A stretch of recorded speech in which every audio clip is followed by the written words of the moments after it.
بابا فرید الدین گنج شکر رحمۃ اللہ تعالیٰ علیہ کے ایک مرید تھے حضرت جمال الدین ہانسوی. بابا صاحب کو مرید سے بڑا پیار ہو گیا.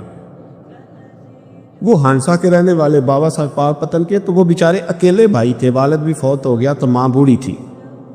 بابا صاحب نے ان سے کہا کہ تو پاک پتن آ جا. کہنے لگے حضور ماں نہیں اجازت دیتی، اگر آپ کہتے ہیں تو آ جاتا ہوں. تو بابا صاحب فرمانے لگے اگر نبی پاک نے ویس کرنی کو بلایا ہوتا تو میں بھی تجھے بلا لیتا، لیکن نبی کریم علیہ السلام نے انہیں نہیں بلایا تو لہذا میں تجھے بھی نہیں بلاتا. لیکن پیار بڑا تھا تو بابا صاحب کہنے لگے چل تو پاک پتن نہیں آتا تو میں تو تیرے گاؤں آ سکتا ہوں. 3 سال بابا جی مرید کی خاطر اس کے گاؤں میں چلے گئے. ان بھی پیٹو جاندے نے مرید کی خاطر، پر مرید پجاروں والا ہونا چاہیے. اگر ہی وہ تو پھر انہوں نے راہ اوکھا لگتا ہے، پھر مشکل ہوتا ہے. چلے جاتے ہیں آپ بھی چلے جاتے. ماڑا ہے تو انہوں کہنا تو جمعراتی آئی سویرے 8 بجے. ہاں تو کدھر آ گئے. تگڑا ہے تو انہوں کہتے ہیں تو بڑی لیٹ آیا، تو راتی خواب بھی آیا سویرے. خدا بندہ یہ تیرے سادہ دل بندے کدھر جائیں. فقر بھی عیاری ہے، شہنشاہی بھی عیاری. میرے بھائی سنیں، بابا صاحب نا 3 سال مرید کے ہاں چلے گئے. 3 سال ہانسا میں آپ نے قیام فرمایا. 3 سال. والدہ تو ان کی جلدی انتقال کر گئے، لیکن بابا صاحب وہیں رہ گئے. تو حضرت جمال الدین بڑے خوبصورت تھے، بڑے پیارے تھے، ویسے بھی ادائیں بڑی اچھی تھی ان کی، عالم فاضل. حضرت خواجہ بہاؤالدین زکریا ملتانی ایک دفعہ پاک پتن آئے بابا فرید صاحب کو ملنے، تو انہیں جمال الدین ہانسوی پسند آ گئے. انہوں نے ملتان جا کے بابا فرید کو خط لکھا کہ میرے سارے مرید اور خلفاء لینے پر اپنا جمال الدین مجھے دے دیں. تو بابا صاحب نے جواب میں ایک کی جملہ کا اور بڑا شاندار کہا. کہنے لگے بہاؤالدین حد کرتے ہو، کبھی کسی نے اپنا جمال بھی کسی کو دیا ہے؟ وہ تو میرا جمال ہے، یہ بھی کبھی کسی نے کسی کو دیا ہے؟ اللہ اکبر. انہوں نے نا کوئی روحانی کشش ڈالی حضرت جمال الدین ہانسوی کے دل. تو بابا صاحب اسباق پڑھا رہے تھے شاگردوں کو، تو حضرت جمال الدین ہانسوی آ گئے. آ کے کہنے لگے حضور میں نے ملتان جانا ہے. بابا صاحب نے فرمایا کوئی کام ہے، کوئی مجبوری ہے، کوئی رشتہ داری ہے؟ سمجھ گئے بابا فرید صاحب کے معاملہ پیچھے سے گڑبڑ ہو گیا. کیا مسئلہ ہے؟ کہنے لگے حضور میں نے حضرت بہاؤالدین زکریا سے ملنا. محبت میں شراکت داری نہیں قبول ہوتی نا، باقی معافیاں مل جاتی ہیں، شراکت داری کی کوئی معافی یہ تو نے کیوں کی؟ شریک تو نے کیسے بنا لی؟ ایک در پھڑیے تے محکم پھڑیے تے ایک دے ہو کے مریے، یہ تو نے کیا کی؟ فرمانے لگے اچھا بہاؤالدین زکریا سے ملنا ہے؟ کہا ہاں. پیار بڑا تھا بابا صاحب کا خواجہ بہاؤالدین زکریا سے، محبت بڑی تھی. فرمایا اچھا میں تیری خاطر یہاں آیا ہوں اور تو نے کوئی قدر ہی نہیں ڈالی. تو کہتے آگے جانا ہے، جا اب تو اسی کے پاس جائے گا. حضرت جمال الدین ہانسوی کہتے ہیں میں نکل آیا پر سینے کا نور سارا رخصت ہو، نہ میں ملتان جا سکا اور نہ میں بابا صاحب کا رہ سکا. 3 سال ہو گئے معافیاں مانگتے. پر بابا صاحب نے فرمایا یار میں تیری خاطر بڑھاپے میں یہاں آیا اور تو نے سوچا ہی نہیں، تو نے قدر ہی نہیں ڈالی، تو نے یہ کیا کیا میرے ساتھ. ایک تاجر آیا کرتا تھا بابا فرید صاحب سے ملنے سال کے بعد. وہ آیا تو اس نے لوگوں سے پوچھا کہ وہ کدھر ہے جمال الدین جس سے سلام لے کے بابا صاحب سے لوگ ملتے تھے، جو رستہ تھا بابا صاحب کی طرف جانے کا. وہ تو روڑی کے ڈھیر پہ بیٹھے. وہ ملنے گئے اور جب جا کے ملے نا حضرت جمال الدین سے تو وہ رو پڑے. کہا کیا ہوا؟ کہنے لگے بس ہوا یہ کہ میں اس کی قدر نہیں ڈال سکا. جو قدر مجھے کرنی چاہیے تھی نا یار کی، میں وہ قدر کر سکا، میں قدر نہیں کر سکا، یہ مجھے سزا ملی. کہا ان سے کہنا معاف کر دے. وہ تاجر بڑا پیارا تھا. بابا صاحب رات کو پیر دبا رہا تھا وہ تاجر بابا صاحب کے. اس کا خیال تھا لوگ سارے جائیں گے تو بات کروں گا. پیر دباتے دباتے ساری دنیا چلی گئی، وہ بیٹھا رہا. بابا صاحب بولے، فرمانے لگے جاتا کیوں نہیں؟ جمال الدین کی بات کرنی ہے، جمال الدین کا ذکر کرنا ہے، چل کر. تو کہا حضور اب دیکھا نہیں جاتا، مہربانی فرمائیں. فرمایا یار اس نے دیکھ میرے ساتھ کیا کیا ہے؟ میں علاقہ چھوڑ کے یہاں آیا اس کی خاطر، اور وہ کہتا ہے میں نے آگے جانا ہے. اس نے توجہ ہی نہیں کی، اس نے میری محبت کو سمجھا ہی نہیں. فرمایا اسے کہنا میں اسے بھولا نہیں، میں روز اس کے لیے دعا کرتا ہوں. جا تو کہتا ہے تو اسے لے آ. حضرت جمال الدین ہانسوی جب آئے نا، اللہ والے پھر بھی سامنے والے پہ الزام نہیں ڈالتے. جب آئے نا تو کمزور ہو گئے تھے، وجود کمزور ہو گیا، آنکھیں باہر نکل آئیں. تو حضرت بابا صاحب انہیں دیکھ کے نا انہیں پھر بھی کچھ نہیں کہا. کہنے لگے فرید الدین، اپنے آپ کو ہی مخاطب، فرید الدین یہ تو نے کیا کیا؟ کوئی اپنے جمال کا اس طرح کا حال بھی کرتا ہے؟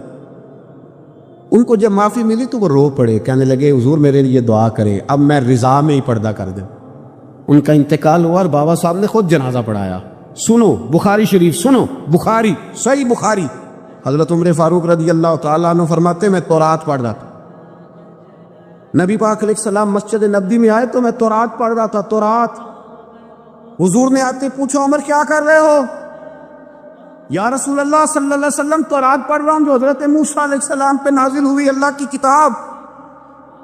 نبی کریم علیہ السلام حضرت عمر کہتے ہیں کبھی مجھ سے ناراض نہیں ہوئے، پر آج حضور ناراض ہو گئے، چہرے پہ جلال آیا، اور محبوب کریم نے فرمایا عمر مجھے اللہ کی عزت کی قسم، اگر آج حضرت موسیٰ حیات ظاہری میں ہوتے تو میرا کلمہ پڑھ کے میری فرما برداری کر، اور تو ان کی کتاب پڑھ رہا ہے، ان کی کتاب۔ مسلمان کو کسی اور طرف نکلنے کی اجازت، یہاں تو گھر میں بھوک ہو نا تو بندہ پڑوسی کے گھر سالن لینے جائے، اور اگر ہر چیز تجھے اپنے گھر ملے، ہر خیر تجھے ملے، پھر تو دائیں بائیں کیوں جائے، کس لیے جائے؟ تھوڑا سا اپنے اندر استقامت پیدا کریں، دین کی تہذیب کو بچائیں۔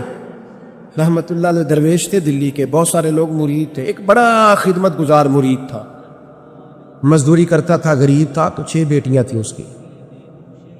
حضرت صاحب کے پاس روز آ کے کہتا حضور بچیوں کے لیے دعا کرے اللہ کوئی اسباب پیدا کر دے، ایک بچی کی شادی کا خرچہ 1000 دینار ہے اور میں غریب ہوں، حضرت صاحب دعا کر دیتے۔ خانقاہ شریف کے تھوڑے ہی فاصلے پر حضرت جہاں بیٹھ کے مریدوں کی تربیت کرتے تھے، اس سے تھوڑا ہی فاصلے پر نا ایک عیسائی رہتا تھا، بڑا مالدار تھا، بڑی سارے اونٹ گائیں بھیڑ بکریاں رکھی ہوئی تھی، اور حضرت شریف الدین رحمت اللہ علیہ کی بڑی مخالفت کرتا تھا۔ اور یہ جو آپ کا غریب مرید تھا یہ اس کا پڑوسی تھا، ایک دن بلا کے نا ان کو کہنے لگا کہ تو کدھر جا کے جو ہے وہ ٹکرے مار رہا ہے، وہاں بھی کچھ نہیں ملنے والا، وہ تجھے کیا دیں گے جن کی خانقاہ خود چندے پہ چلتی ہے، مدرسہ چندے پہ چلتا ہے، مسجد چندے پہ چلتی ہے، تیری بیٹی کا معاملہ کہاں حل ہوگا؟ اس درویش نے کہا کہ تو میرے پیر کو نہیں جانتا، تو مجھے میرا محبوب نہیں دکھا، تو پتہ نہیں نا، تو اس رستے کا مسافر نہیں، تو نہیں جانتا، ان کا بس چلے نا تو وہ ہر قیمت میں میری بیٹیوں کی شادی کرا دے۔ اب وہ عیسائی تھا، کہنے لگا اچھا چلو ٹھیک ہے، اگر اتنی بات ہے نا تو جاؤ ان سے جا کے کہہ دو کہ 6 سال کے لیے میرے ساتھ معاہدہ کر لیں، وہ میرے جانوروں کو چارہ ڈال دیا کرے، 6 سال ڈیوٹی کرے، میں 6000 دینار دے دیتا ہوں، تو میرے ساتھ 6 سال میرے جانوروں کو چارہ ڈالے رکھتے ہیں نا ہم، چارہ ڈالنے کے لیے ایڈوانس پیسے دے کے، اب تو لوگ انہیں بھی غلام ہی بنا لیتے ہیں، بڑی تھوڑی تنخواہ دیتے ہیں، ظلم کرتے ہیں، پورا معاوضہ نہیں دیتے۔ حضرت شیخ شرف الدین کے بارے میں وہ کہنے لگا جب اپنے پیر سے جا کے کہہ کہ میرے جانوروں کو 6 سال چارہ ڈالے، میں 6000 دے دیتا ہوں، تو جو کہتا ہے ہر قیمت پہ جانے کو تیار ہے۔ اس نے جب یہ بات کی تو مرید نے ناراض ہو گیا، وہ لڑائی ہو گئی، گریبان پکڑ لیا، جھگڑا ہوا، بات بڑی دور گئی، اس طرح کی بات کرتا میرے حضرت کے بارے میں، تیرے جیسے کہیں میں وہاں کام پہ رکھا دوں۔ جب وہ بڑی بحث ہوئی، بات محلے میں علاقے میں پھیل گئی، دنیا نے سن لی، تو شیخ شرف الدین تک بھی پہنچ گئی، اس طرح جھگڑا ہوا ہے۔ لوگ سو گئے عشاء کی نماز کے بعد، حضرت صاحب نے نا سر پہ کپڑا لیا، اس عیسائی کے دروازے پہ دستک دی، وہ باہر آیا، فرمانے لگے لوگ تو سوچ سمجھ کے ملازم رکھتے ہیں، تو نے بھی تو سوچ ہی لیا ہوگا، تبھی تو مجھے آفر کی ہے، تو اپنی آفر پہ قائم ہے، واقعی مجھے رکھ لے گا اور 6000 دینار دے دے گا؟ کہنے لگا جا بابا کام کر اپنا۔ فرمایا نہیں، تو نے اتنے لوگوں میں بات کی، اتنی بحث ہوئی، تو قائم ہے؟ کہنے لگا میں تو قائم ہوں پر آپ نے نہیں قائم رہنا۔ فرمایا میں سوچ سمجھ کے آیا۔ اس نے کہا آپ ڈیوٹی کریں کہ بھینسوں کو چارہ ڈالیں گے؟ فرمایا ایک شرط، بس جب اذان ہو جائے نا تو مجھے رب کی نماز پڑھنے کی اجازت دے دے، باقی صبح و شام جو تو کہے گا۔ اگر اس غریب کی بیٹیاں بیائی جائیں تو مجھے اور کیا چاہیے، اس کی 6 بیٹیوں کا بوجھ ہے اس کے سر پہ، تو مجھے رکھ لے۔ اللہ اکبر۔ وہ کہنے لگا چلے پھر میرے ساتھ خط بندگی کر لے، آج کل ہم کام کرتے ہیں، اس زمانے میں خط بندگی ہوتا تھا، غلامی کا خط، قاضی شہر کے پاس، یعنی اس کا خیال تھا کہ چلو اس کام کی بات کروں گا تو بھاگ جائیں گے۔ فرمایا چل میں تیار ہوں۔ قاضی تک گئے، طے ہو گیا، 6000 دینار دے دیے۔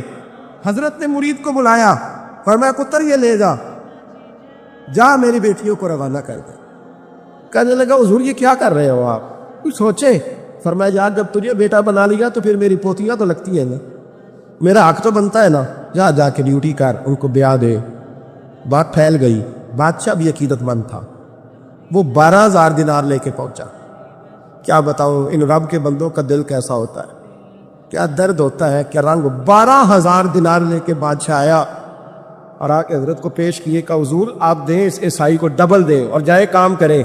آپ فرمانے لگے تو پیسے دے شرطیں نہ لگا, میرا جہاں دل کرے گا میں خرچ کروں گا, مجھے تو مزہ ہی اب آنے لگا ہے, ابھی تو لطف آ رہا ہے, ابھی تو ذائقہ آیا ہے کچھ کرنے کا, پیسے دینے یا تو دے, پابندی نہ لگا, جہاں میرا دل کرے گا میں. اس نے کہا حضور ٹھیک ہے رکھ لے. حضرت نے فجر مسجد میں پڑھی, جیب میں 12,000 دینار تھے, اعلان فرمایا بھی کسی اور کی بیٹی بھی بیٹھی ہے تو پیسے میرے پاس ہے. وہ 12,000 دینار بھی بانٹ دیا, اور 12,000 دینار بانٹ کے نا تو پھر چلے گئے کھیت میں چارہ کاٹنے. اس عیسائی کو کسی نے بتلایا کہ ان کے پاس تو 12,000 آیا ہے پر تجھ سے جان نہیں چھڑائی انہوں نے, وعدہ یہ ہوا تھا کہ 6 دیں گے تو جائیں گے, جب تک دیں گے نہیں تیرے گھر میں کام کریں گے. وہ نا چارہ کاٹ رہے تھے, حضرت صاحب تو وہاں پہنچ گیا, دور جا کے کھڑا ہو گیا, کہنے لگا بابا پہلے تو میں نے مسلمانوں کے اخلاق سنے تھے, اب تو میں نے دیکھ بھی لیے, پر یہ بتا جب 12,000 آیا تھا جان کیوں نہیں چھڑائی؟ تو حضرت چارہ کاٹتے کاٹتے رو پڑے, فرمانے لگے تو نہیں نہ جانتا یہ بیٹیاں سانجھی ہوتی ہیں, پتہ نہیں نا, میرے رسول پاک نے تو حاتم تائی کی بیٹی کے سر پہ کپڑا رکھ کے کہا تھا بیٹیاں برابر ہوتی ہیں, تو یہ نہیں بتا جب اس کی 6 بیٹیوں کی شادی ہوئی ہے میرے اندر روحانیت کتنی بڑی ہے. فرمایا پھر 12,000 آیا ہے تو 2-4 بچیاں پھر گئی ہیں, مجھے نہیں پتا میں اندر سے راضی کتنا ہوں, میں تیری نوکری کرتا رہوں گا, پتہ نہیں اللہ کتنی بیٹیوں کو بیاہ دے گا. اتنا رویا وہ عیسائی کے پیروں میں بیٹھ گیا, کہنے لگا بابا میں نے تیری مخالفت کی ہے پر تیرے قریب آ کے پتہ چلا ہے تو بہت اونچے اخلاق کا مالک ہے, اور اگر تیرا یہ مقام ہے تو تجھے اخلاق سکھانے والے محمد عربی کی شان کتنی ہے گی. امام مالک کے پاس ایک بندہ آیا, اس نے کہا حضور میں درزی ہوں, ایک ظالم بادشاہ مجھ سے کپڑے سلواتا ہے, میں تو ظالموں کا مددگار نہیں نا, ایک ظالم بادشاہ مجھ سے, حضور میں تو مددگار نہیں نا ظالموں کا, جو فرمایا ظالموں کا مددگار بھی ظالم ہوتا ہے, تو کپڑے لے کے آتا ہے میں سی کے دے دیتا ہوں, ذمہ داری نہیں. یہ ایک آدمی دکاندار ہے, اسے کوئی بندہ چیز خریدنے آئے گا تو تھوڑی کہے گا میں نے نہیں دے رہی, تو دے گا. کوئی بندہ اگر کسی شخص سے کوئی کام کہتا ہے جو اس کی فیلڈ ہے, اس کا شعبہ ہے, اس کا معاش کا وہ سلسلہ ہے, کہتے یا رسول اللہ صلی اللہ علیہ وسلم ظالموں کا مددگار بھی ظالم, حضور نے فرما دیا. تو امام مالک سے بندے نے مسئلہ پوچھا, دل کی تختی پہ لکھنے والی باتیں ہیں, کہا حضور میں درزی ہوں, ظالم کپڑے سلواتے ہیں, میں تو مددگار نہیں نا. امام صاحب کہنے لگے نہیں, مددگار تو وہ ہوگا جو تجھے سوئی دھاگا فراہم کرے گا, تو پورے کپڑے سی کے دیتا ہے, تو خود بہت بڑا ظالم, تو پورے سوٹ سی کے دیتا ہے, تو بہت بڑا ظالم خود ہے. مددگار تو وہ ہوگا جو تجھے دھاگا دے گا, جو تجھے بٹن دے گا, جو تجھے نلکی دے گا, جو ظالم سے اتنی نفرت ظلم کر کے بنتا ہے. یہاں تو ہمارے زمانے میں ہیرو بن جاتے ہیں لوگ, ظالم ہیرو ہے, لوگ اس سے ڈرتے پھرتے ہیں, گھومتے پھرتے ہیں, اور بہت سارے کم مزاج لوگ اس کے پیچھے ہاتھ باندھ کے پھرتے ہیں. ظالموں کی مدد کرنا, ظالموں کے ساتھ رہنا, یہ ظلم ہے, ظلم, یہ زیادتی ہے. میرے نبی پاک صلی اللہ تعالی علیہ وآلہ وسلم نے ارشاد فرمایا, یاد رکھو رب فرماتا ہے میں مظلوم کی مدد ضرور کروں گا, چاہے جلدی کروں چاہے دیر سے کروں, میں مظلوم کی مدد. اور حضور صلی اللہ علیہ وسلم نے فرمایا ہے, حضرت معاذ بن جبل کہتے ہیں حضور نے مجھے یمن کا گورنر بنایا, جب میں جانے لگا نا تو حضور نے بڑی نصیحتیں کی, بخاری میں موجود ہے. فرماتے جب میں پلٹنے لگا تو میرے رسول نے فرمایا معاذ 1 منٹ ٹھہر جا, ایک بات میری یاد رکھنا, اس کو نہ بھولنا. کہ حضور کیا؟ فرمایا دیکھنا کسی پہ ظلم نہ کر بیٹھ, کہیں تجھ سے زیادتی نہ ہو جائے. محبوبہ پھر حضور نے فرمایا سن میرے معاذ, میں تجھے گورنر بنا رہا ہوں, زیادتی نہ کر بیٹھنا. یا رسول اللہ صلی اللہ علیہ وسلم کیا ہوتا ہے؟ تو میرے کریم نے فرمایا جب مظلوم دعا کے لیے ہاتھ اٹھاتا ہے تو عرش کا مالک کہتا ہے فرشتوں پیچھے ہٹ جاؤ, عرش کا مالک کہتا ہے فرشتوں پیچھے ہٹ جاؤ, دروازے کھول دو. فرمایا مظلوم اور رب کے درمیان شے حائل کوئی نہیں. بڑے غور کے ساتھ سورہ مومنون کی ان ابتدائی آیات پر غور کرنا چاہیے. رب فرماتا ہے قد افلح المؤمنون, تحقیق مومن کامیاب ہو گئے. کون سے مومن؟ الذین ہم فی صلاتہم خاشعون, وہ جو اپنی نمازوں میں گڑ گڑانے والے, خشوع کے ساتھ, عاجزی کے ساتھ, انکساری کے ساتھ, ذوق کے ساتھ نماز پڑھنے والے ہیں. والذین ہم عن اللغو معرضون, اور وہ جو بیہودہ باتوں سے منہ پھیرنے والے, لغویات سے اپنا رخ پھیرنے والے, سنجیدہ لوگ. پھر ارشاد فرمایا والذین ہم للزکاۃ فاعلون, جو زکوٰۃ دینے کا کام کرنے والے ہیں. پھر فرمایا والذین هم لفروجہم حافظون، اور وہ لوگ جو اپنی شرمگاہ کی حفاظت کرنے والے، اپنی شرمگاہ کی حفاظت کرنے والے، الا علی ازواجہم، مگر یہ کہ اپنی بیویوں پر، او ما ملکت ایمانہم، یا اپنی شرعی باندیوں پر۔ اس زمانے میں جو لونڈی خریدی جاتی تھی اس سے بھی وطی کرنا جائز تھا، اگرچہ اب لونڈیاں موجود نہیں ہیں تو یہ فعل بھی موجود نہیں، سوائے اپنی بیویوں پر یا شرعی باندیوں پر۔ فإنہم غیر ملومین، فرمایا جو یہ کام کرے اس پر کوئی ملامت نہیں ہے، اپنی بیوی کے پاس شرعی طریقے سے جائے یا باندی کے پاس جائے۔ فمن ابتغى وراء ذلك، اور جو آدمی اس کے بعد اس حد سے بڑھے، اس کے سوا کچھ اور کرے جو بندہ، فرمایا فاولئک هم العادون، یہ لوگ حد سے بڑھنے والے، جو لونڈیوں اور باندیوں کے علاوہ، اپنی بیویوں کے علاوہ کسی اور جگہ گندگی کریں، یہ حد سے بڑھنے والے، حدوں کو کراس کرنے والے لوگ ہیں۔ پھر ارشاد فرمایا والذین هم لاماناتہم وعہدہم راعون، اور وہ جو اپنی امانتوں اور اپنے وعدوں کی رعایت کرتے ہیں، امانتیں ادا کرتے ہیں، وعدے پورے کرتے ہیں، اور وہ لوگ جو اپنی نمازوں کی حفاظت کرنے والے ہیں، جن میں یہ خوبیاں آ گئیں۔ میرا رب فرماتا ہے نماز میں خشوع وضو حاصل ہو گیا، فضولیات سے بچ گئے، زکوٰۃ ادا کرنے والے بن گئے، شرمگاہ کی حفاظت کرنے والے بن گئے، امانتیں عہد پورے کرنے والے بن گئے، اپنی نمازوں کے محافظ ہو گئے۔ اللہ اکبر، قربان جائیں۔ مالک فرماتا ہے اولئک هم الوارثون، یہی لوگ تو وارث ہیں۔ یا اللہ کس چیز کے؟ فرمایا الذین یرثون الفردوس، یہ لوگ جنت کے وارث ہیں، یہ جنت کے وارث ہیں یہ لوگ، ہم فیہا خالدون، اور فردوس سے، جنت سے نکالے نہیں جائیں گے، ہمیشہ ہی جنت میں رہیں گے۔ یہ آیات اللہ کا مطالبہ بھی ہے، یہ آیات صحابہ، اہل بیت، اولیاء اللہ، ان تمام کی سیرت کا عکس بھی ہے، اور سب سے بڑھ کر سیدہ عائشہ صدیقہ فرماتی ہیں یہی تو آیات ہیں جنہیں اچھی طرح سمجھ لو گے تو تمہیں مدینے والے کے اخلاق بھی سمجھ میں آ جائے، حضور کے اخلاق بھی تمہیں سمجھ میں آئے۔ بڑے غور کے ساتھ سورہ مومنون کی ان ابتدائی آیات پر غور کرنا چاہیے۔ رب فرماتا ہے قد افلح المؤمنون، تحقیق مومن کامیاب ہو گئے۔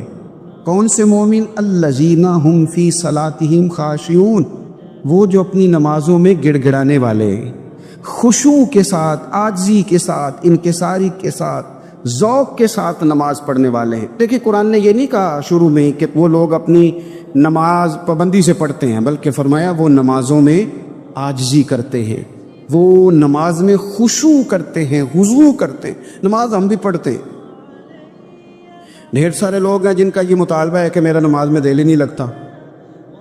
پہلی بات تو یہ ہے کہ دل نہ بھی لگے تو نماز پھر بھی پڑھنی ہے، اور دوسری بات یہ کہ دل لگانے کو بھی تو کچھ انسان کے پاس چیزیں ہونی چاہیے نا، کچھ ضروریات ہوتی ہیں۔ سب سے پہلی بات یہ کہ مسئلہ نماز کا نہیں، مسئلہ اہمیت کا ہے۔ آپ نے اللہ تبارک و تعالیٰ کی ذات کی، رب کریم کے جلالت کی جتنی زیادہ اہمیت اپنے دل میں محسوس کر لی، اتنا ہی نماز کی طرف توجہ آپ کی بڑھ جائے گی۔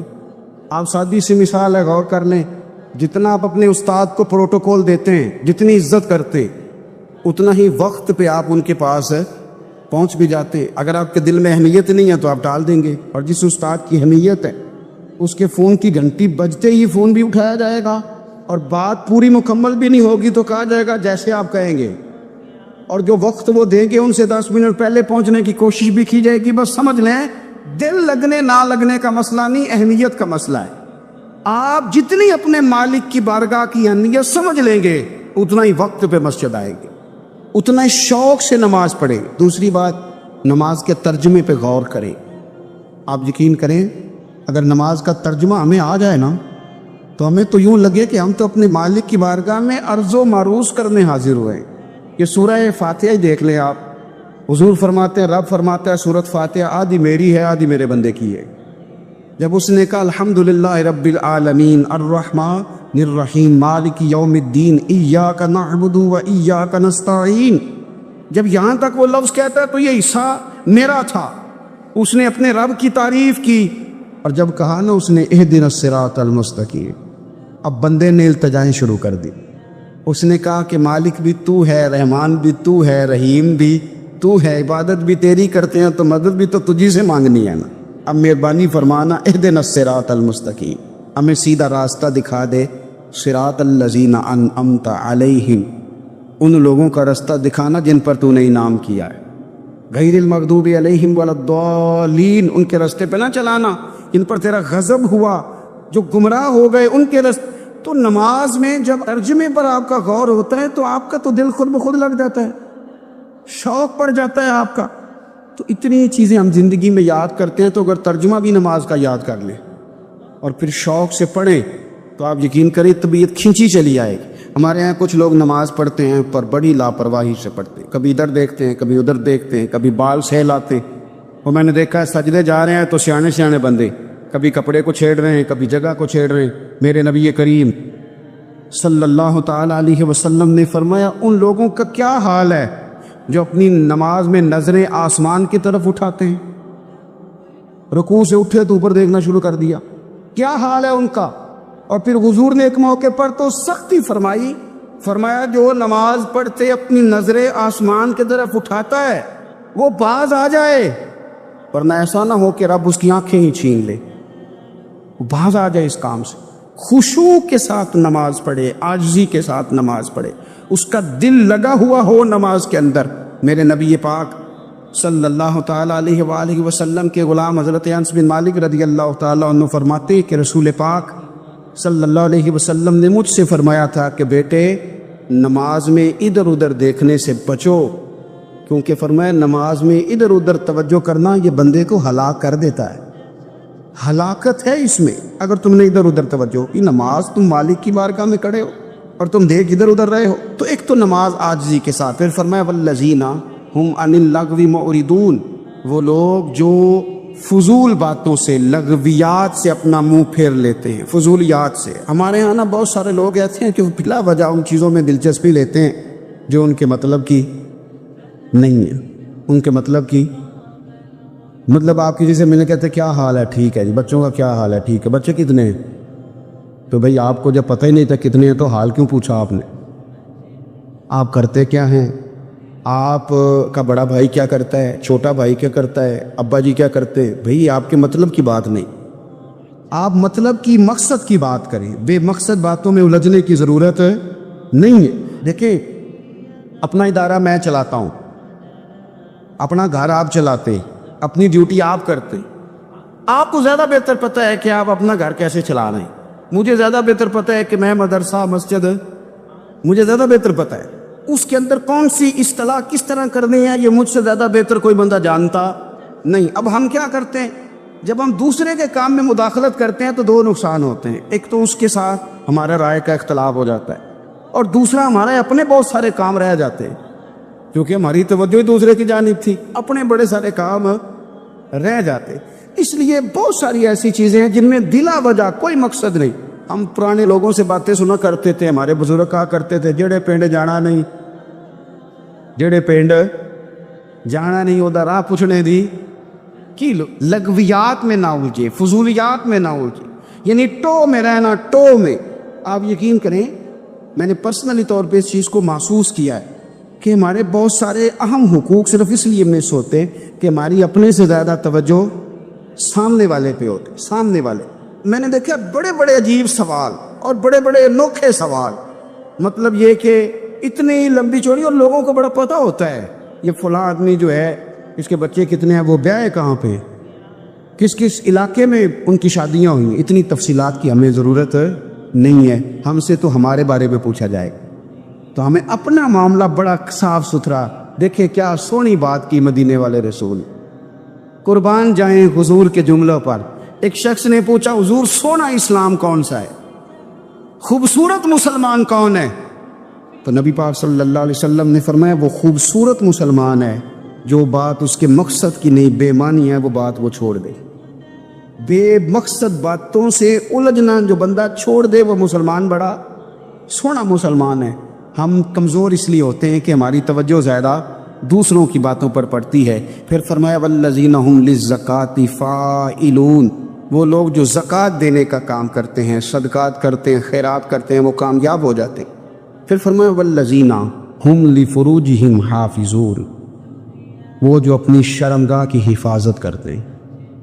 نوجوان میری بات پر توجہ کریں، فرمایا وہ لوگ جو اپنی شرمگاہ کی، والذین ہم لفروجہم حافظون، وہ لوگ جو اپنی شرمگاہ کی حفاظت کرتے ہیں۔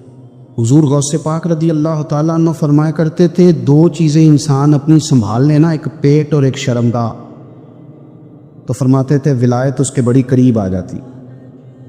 ہم نہ ان لذات میں الجھ جاتے۔